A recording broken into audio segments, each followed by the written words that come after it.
Disparue du grand écran depuis une vingtaine d'années, la licence qui a permis de rendre Tolkien célèbre dans le monde entier n'a jamais vraiment arrêté de faire parler d'elle depuis les années 2000. La trilogie du Hobbit, encore une fois dirigée par Peter Jackson, a su combler le mal du pays de la Terre du Milieu, dont tous les fans souffraient dans les années 2010.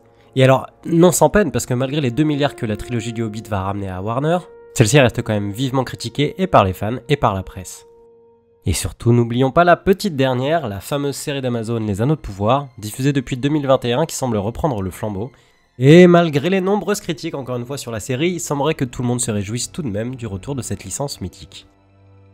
Ça n'a donc surpris personne quand en juin 2021, pour l'anniversaire des 20 ans du premier film, Warner nous annonce un projet américano-japonais de film d'animation dans l'univers du Seigneur des Anneaux, et une fois n'est pas coutume, ce serait une préquelle se déroulant 250 ans avant la trilogie originelle, produit cette fois-ci par le studio d'animation Sola Entertainment, notamment connu pour le très moyen Albator. Enfin moyen, je vous avoue que je l'ai vu à l'époque et j'en garde pas un très bon souvenir. Contrairement au très bon animé Tower of Gods dont ils se sont aussi occupés, et il semblerait qu'ils aient aussi travaillé à la technique sur le film tout récent Chevalier du Zodiac, sorti au cinéma. Oui, on parle bien de l'horrible film en live action sorti cette année. Film dans lequel on pourra d'ailleurs retrouver au casting Sean Bean, qui joue Boromir dans Le Seigneur des Anneaux. Ah, comme le monde est petit. Non. Un studio qui est donc habitué à varier aussi bien les formats que les techniques d'animation, et à son actif du bon et du très mauvais, mais cette fois-ci dirigé par Kenji Kamiyama. Bonjour à toutes et à tous, moi c'est Axel. Moi c'est Robinson. Et bienvenue dans Divulgaché.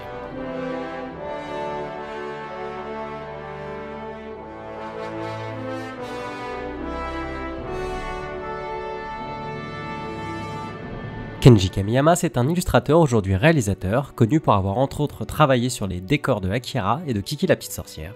C'est depuis 2002 qu'il s'illustre en tant que réalisateur, notamment sur les très ambitieuses saisons de Ghost in the Shell, censé continuer l'histoire culte des 2 premiers films. Chose importante pour ce nouveau film, on retrouve à ses côtés la productrice exécutive Philippa Boyens, scénariste des 2 premières trilogies. Bon, je pense qu'on peut dire que Line Cinema et Warner Bros Animation semblent avoir mis les petits anneaux dans les grands afin d'assurer que tous les voyants étaient au vert pour cette nouvelle adaptation.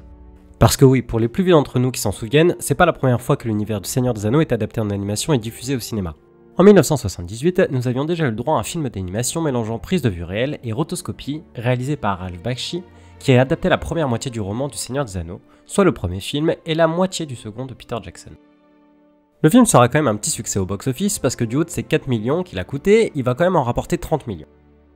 Malheureusement, les critiques elles vont être beaucoup plus sévères avec le long métrage, ce qui dissuade les distributeurs originaux de financer une suite. Et en même temps on les comprend parce que entre la rotoscopie omniprésente rendant ultra brouillon certaines scènes, les acteurs en roue libre, surtout celui de Gandalf, et un chara-design disons existant, c'était pas forcément la meilleure façon de vendre la licence Seigneur des Anneaux auprès d'un nouveau public.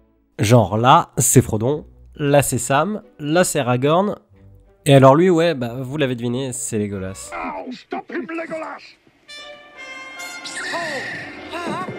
Autant dire qu'on est quand même bien loin du charisme de Mortensen ou de l'animation de certains studios qui pouvaient déjà être proposés à l'époque. On peut aussi brièvement citer le téléfilm musical d'animation Le Hobbit, diffusé en 77, soit une toute petite année avant le film Seigneur des Anneaux, qui lui était sorti sur nos grands écrans.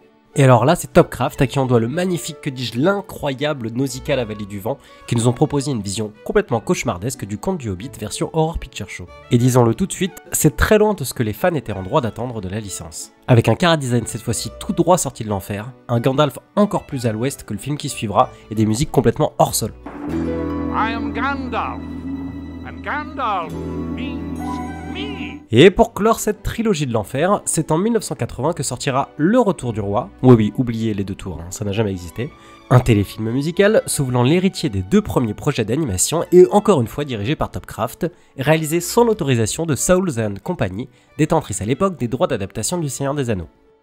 Et même si des efforts semblent avoir été mis en œuvre cette fois-ci, il semblerait que le téléfilm ne fasse toujours pas l'unanimité.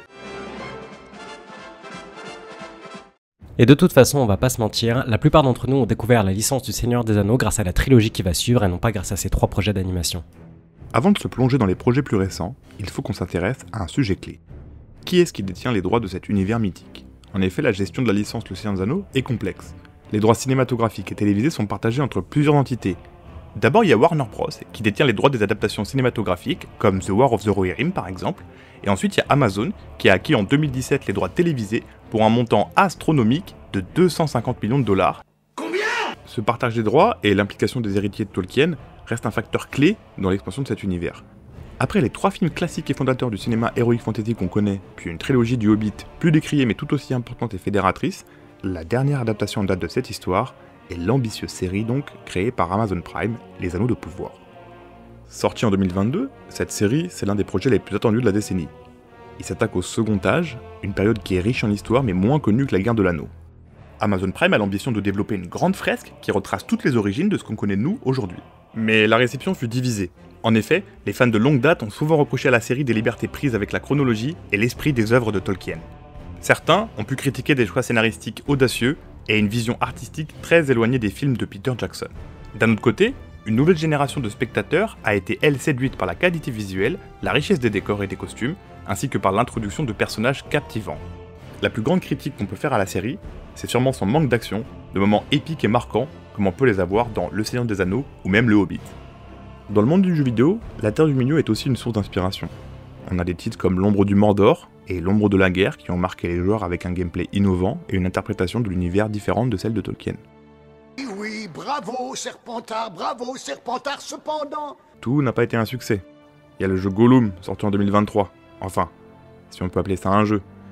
Il a été très largement critiqué pour ses graphismes dépassés, ses bugs,